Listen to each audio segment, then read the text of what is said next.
এক মাসের বেশি সময় ধরে যুক্তরাষ্ট্র ও ইসরায়েলের সঙ্গে যুদ্ধ চলছে ইরানের।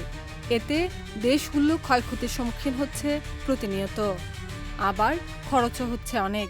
এই হামলার প্রথম দিনেই আনুমানিক $779 মিলিয়ন খরচ করেছে যুক্তরাষ্ট্র, অর্থাৎ প্রতি ঘন্টায় যুক্তরাষ্ট্রের খরচ হয়েছে প্রায় $32.5 মিলিয়ন।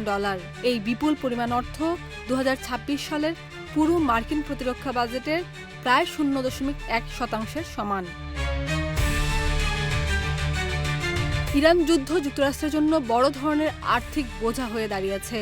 যুদ্ধ দীর্ঘায়িত হওয়ার সঙ্গে সঙ্গে দৈনন্দিন খরচেরও হেরফের হচ্ছে। গত মাসে যুদ্ধ শুরুর মাত্র 6 দিনের মাথায় পেন্টাগন জানায়, এই সময়ের মধ্যেই তাদের $1,130 কোটি ব্যয় হয়েছে। মার্কিন কর্মকর্তাদের দাবি, ইরানের প্রতিরক্ষা ব্যবস্থা দুর্বল হয়ে পড়ায় খরচ আগের চেয়ে কিছুটা কমেছে। তবে বিশেষজ্ঞদের মতে এই লড়াইয়ে এখনও প্রতিদিন গড়ে $38.50 লাখ ব্যয় করছে ওয়াশিংটন। খাদিজা নিপা, দেশ রূপান্তর।